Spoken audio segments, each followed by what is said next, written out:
Aku lagi pengen jalan-jalan nih Pak, ke luar negeri Pak. Mana ya? Luar negeri, kalau ke Eropa misalnya? Eropa menarik sih Pak, Eropa sih. Negara mana yang pengen main ke sana, ke Eropa? Kalau Eropa kayaknya Inggris Pak. Inggris, Inggris menarik. Inggris tuh penuh sejarah ya. Sekarang tanggal 12 Juni. Iya. Nah, ada sejarah besar di Inggris tanggal 12 Juni itu. Ada Tahu apa, nggak? Pak? Ada apa? Nah, ini sebenarnya sejarah populer, cuma mungkin kita nggak tahu tanggalnya aja. Jadi tanggal 12 Juni 1215 itu ada Magna Carta. Magna Carta. Ya. Jadi Magna Carta itu, Magna itu Magnum ya, Magnus besar. Carta itu apa ya? Perjanjian. Jadi perjanjian besar. Itu adalah perjanjian dari Raja John dengan para baron atau para tuan tanah mungkin ya kalau kita sebut sekarang. Karena waktu itu ada kondisi politik yang begitu besar gitu ya, di mana Raja John waktu itu ingin mengadakan peperangan segala macam gitu ya, sebagai raja, dan itu perlu dukungan dari para tuan tanah, dari para baron. Nah, tapi ketika membutuhkan dukungan itu ya, para bangsawan juga ingin saling transaksi politik lah kalau sekarang bahasanya gitu ya. Transaksi politik. Jadi oke, saya akan bantu, kata para bangsawan kayak gitu. Tapi tolong raja juga mau bantu kita. Maka ada perjanjian antara raja dengan para bangsawan. Sehingga akhirnya muncullah satu perjanjian yang kita kenal dengan Magna Carta, yang perjanjian itu akhirnya membatasi kekuasaan para raja. Nah, kira-kira tahu nggak pembatasan apa saja kira-kira yang ada di Magna Carta itu?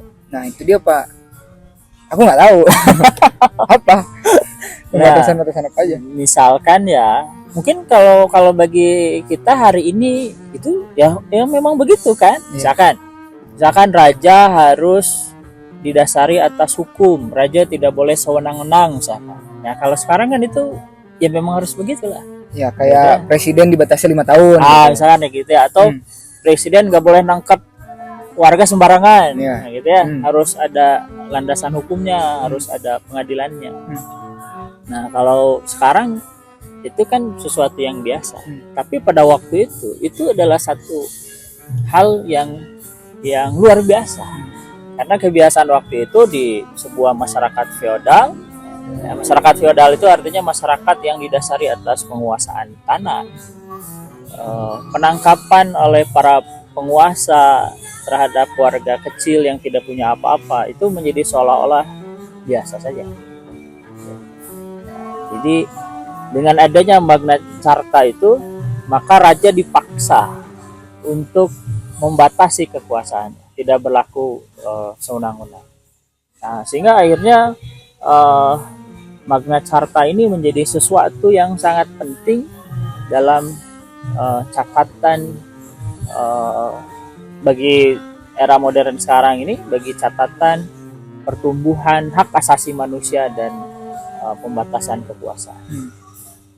Nah, ini yang menjadi semangat dalam demokrasi ya. Nah, sehingga Magna Carta ini bagi sejarah hari ini, bagi kondisi politik hari ini merupakan satu capaian penting. Nah, kira-kira tahu nggak kalau nanti liburan ke sana, tempat perjanjian Magna Carta itu ada di mana? Di London. Nah, nanti kita lihat ya.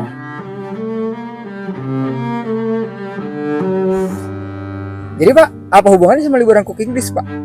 Jadi Kalau saya sih mengetahui apa yang terjadi di Inggris itu bagian dari liburan juga sih. Iya sih, iya sih. Ya kan kalau kita pergi ke satu daerah, memahami apa yang terjadi di sana, peristiwa politik apa yang terjadi di sana, saya kira itu bagian penting dari liburan. Iya. Setuju nggak? Setuju sih, Pak. Setuju ya? Setuju sih. Betul ya, setuju Iya ya? sih. Jadi kan kita ya harus tahu juga kan. Jadi konsep politik apa saja nih yang sudah kita pelajari hari ini? Oke, jadi tadi kan kita ngebahas raja ya. Emang kita kan tadi ada di zaman kerajaan, berarti feodalisme. Terus kan Magna Carta ini menjadi cikal bakal hak asasi manusia juga. Berarti kita barusan belajar HAM juga mungkin ya. Sama tadi ada parlemen sama pembatasan kekuasaan. Betul. Jadi para bangsawan itulah yang menjadi cikal bakal parlemen di negara. Jadi kita hari ini sudah belajar tentang feodalisme, tentang hak asasi manusia, dan tentang parlemen.